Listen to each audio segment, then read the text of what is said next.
our neighbor introduced us to the idea of hugelkultur, it's called.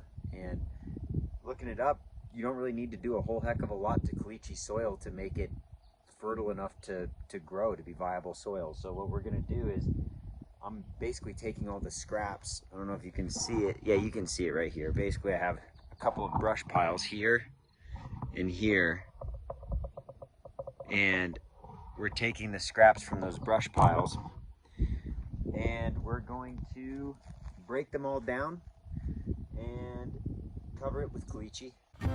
Hi everybody, I'm Emily and this is my husband Dan, and we live off-grid with our 2-year-old in the high desert in Arizona, surrounded by pinyon pines and junipers. Subscribe and follow along as we build our dream homestead. And allow that carbon to break down in the soil. And like a year or so, we're gonna plant over the top of them.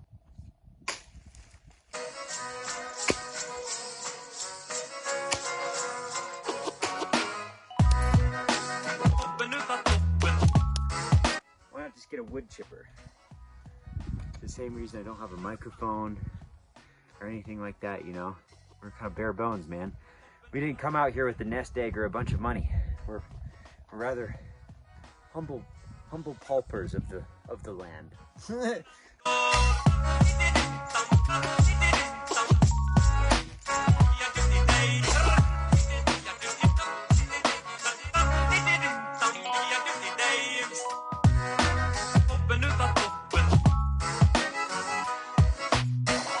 Bodie likes to do the laundry.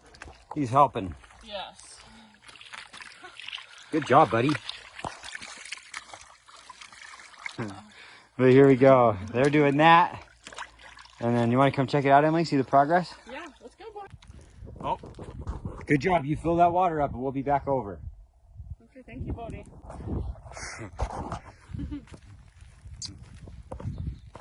Oh, Dan, look, it's looking good. So here we are. Yeah.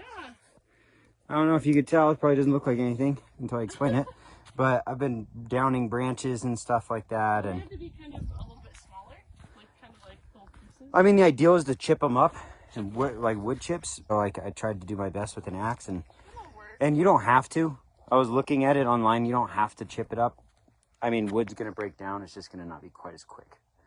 And we're not gonna be able to plant till next spring anyways. But as you can see, this is gonna be the... Do you think that'll all break down by then? Yeah. Okay. Because you're putting it in water. Oh, you're putting in water and dirt. Okay. Water and dirt over the top of it, and you're letting it sit and all the critters and stuff.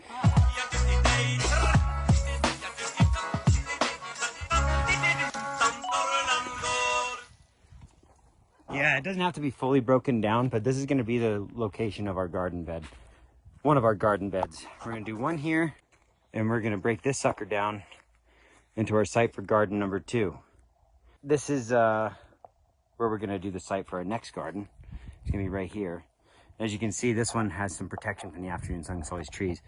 And then right here, as this comes up here in the pines, because this one's a pine, we're going to do a little seating area, make a little pathway that goes right there out to the other little area. See, it goes all the way back up in. It tucks up in here.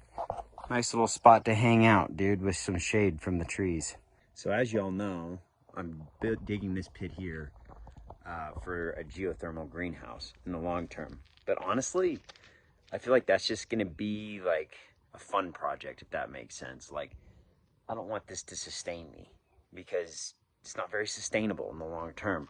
We're gonna make it sustainable because we're gonna do rainwater catchment. That's what's gonna feed it. You know, it's gonna be a sustainable greenhouse. But really what we're trying to do is we're trying to grow our citrus in there, right? Because we wanted to, you can grow citrus year round in a geothermal greenhouse. There's dudes growing oranges in friggin' Nebraska. If you look it up, just Google oranges Nebraska. You know, this dude is growing oranges in Nebraska because he built some geothermal greenhouses, did them deep enough, ran a line, so that way, basically he could circulate air through with a thermostat, and it works good for him. And I love citrus, dude. There's nothing like busting into a freaking delicious lemon, man. There just isn't. Squeezing it into some water. I mean, lemons make everything better. And life gives you lemons. I want to hunt and I want to forage for my food. And I'm new to foraging. I'm not as new to hunting. I'm still fairly new to hunting though. I'm not like some expert. You know what I'm saying? Like I'm good enough to get by. I can kill something, I can skin it and quarter it. But I have much to learn about making specific cuts for different meats and stuff. But ultimately what we want to do is we want to make a food forest here that will just sustain itself. We get plenty of rain, dude. It's been dumping this summer. Dumps all winter. You know, even on a dry year, we're getting enough to get by. If we dig swales and we kind of terraform the landscape just slightly, you know, so that way water catches in certain areas where we're propagating different plant species. But I found this app, dude. It's called Picture This, and it's awesome.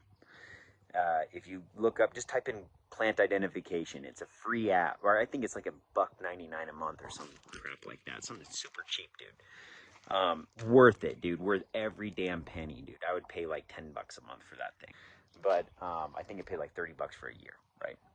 It's nothing, and it uses an algorithm to analyze every picture of multiple different pictures of different plants at different stages of their development and different levels of their health too. And so you just snap a photo of a plant, dude, and it gives you exactly what that plant is. Now I wouldn't trust that by itself, but it's super beneficial for someone like me who's just really setting out to start learning foraging outside of the basic stuff, pine nuts, that kind of crap. I know how to do that. I mean, that's easy. We've been eating that, juniper berries, you know, like new plants that we have no experience with. It's fantastic, dude, because it gives you an idea of what that plant likely is, or at least gives you the family. So then you can start to do your own research. Once you figure out exactly what plant it is, you can research it, confirm it, you know, and that's what I'm going to do. I'm not going to just go willy-nilly. And I know a little bit about how to approach eating new plants from my military experience, a little bit. You don't just start biting into something. You know what I mean? You got to take it, you got to rub it on your skin first. Then you wait an hour. Then you rub it on your mouth first. Then you rub it on your lips. Wait an hour. Your lips are hella sensitive. Then you rub it on your tongue, right? You wait a little bit. Then you chew some up and swish it around your mouth. Then you wait a little bit. You know, keep repeating that process. It's a slow process to figure out, okay, is this shit actually edible? And that's only after you've done a shitload of research, dude. And so I just recently found out that this, super pretty, isn't it? But I guess that's called ground tamarind.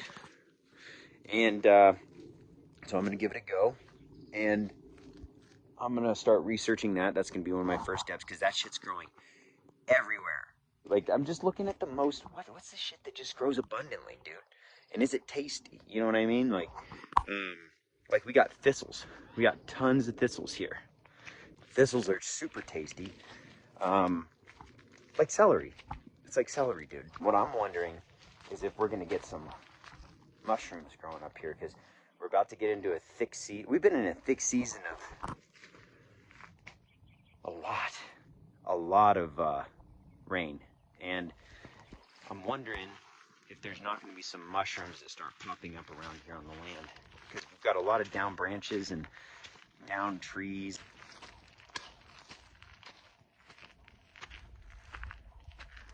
This is where I was expecting to see some potentially start popping up. I think it's just hasn't been heavy enough rain to really start doing it yet. As soon as I finish up 2 semesters of college, I only got 2 more left for my master's degree, and then I'll be done with that shit. Because unfortunately, in today's world, you got to keep 1 foot in the world, 1 foot out. Well, at least not. Everyone doesn't have to do that. You know, that's just what I was taught by my mother. And I honor what she said, because she was kind of wise in a lot of ways, even though she was batshit crazy. I'm a board certified health and wellness coach. I was actually thinking about seeing if anyone on the channel, you know, is interested in health and wellness coaching and kind of starting my own private practice on the side. I love my job. I work with Medicare patients, and so, you know, I just get to talk to people who are real cool, down-to-earth cats like me, you know, and help them manage diabetes, basically, set up wellness plans, and you know, provide them with information, the latest information that they need to manage the disease state as well as they can and come off medications or whatever their goals are with it. But I'm thinking about starting my own health and wellness coaching business outside of that. And so if that's something that you think you'd be interested in, drop a comment, let me know. We can set something up. I'm an expert in positive psychology, essentially. And you take a national board examination by the National Board of Medical Examiners, just like a doctor or anyone else does. I have a strict protocol I have to follow, how I talk, how I ask questions, how I inquire. We dig deep, we set up an action plan, and then you crush that shit. You crush that shit, and you build the lifestyle that you want. Let me know if that's something that's of interest to you. Being healthy is about what you're capable of. You know what I mean? I have stress. I have post-traumatic stress. I have all sorts of issues in my life, dude, that make it difficult, just like everybody does. It's not about becoming some fucking fitness guru. You know what I mean? It's about achieving your own peak state of wellness, whatever that looks like. You know what I mean? And life throws you curveballs. How do you maintain it through the fucking curveballs? How do you roll with the punches? You know, that's what health coaching is really about. Just building a game plan that is fucking bulletproof. That's what I'm about. So here, this is apparently called a banana yucca. According to, picture this. So I have more research to do on it because I'm not 100% sure. Again, I'm no plant expert. And this should fruit mid to late, early to mid fall, I think it said. And so I'm wondering if this is gonna, if this fruits and if I can identify it pretty easily, which I'm sure I can. There's probably a lot of info on it. I should be good to eat this plant. And if I can eat it and if I like it, I'm gonna propagate it. I'm gonna propagate it every fucking where, dude. Because look, it's just growing. There's nothing special about this location it's growing. Nothing special about it. It's literally on the side of a hill. It looks like there's a little bit of a ravine here. Not even that much. So I could probably dig some form of a really small little swale. And I bet you that would be doing great. Forest is abundant, man. So I want to show you guys what plant we found on our properties. Last year they had some red berries on them and I was wondering, hey, is this edible? And it turns out it actually is, according to the app. So let's go, I want to show you guys what it says. It's not producing any berries yet, but I'm going to take this app right here and let's see if we can identify it. See what it says. Okay, it's working. So this says it's fragrant sumac. And fragrant sumac, it says, or also lemon sumac. It's non-toxic. It's not considered a weed. It's native to this area. So apparently, according to Google, the uses are, it's used as the leaves are used as an astringent, and the bark can be used for tanning leather.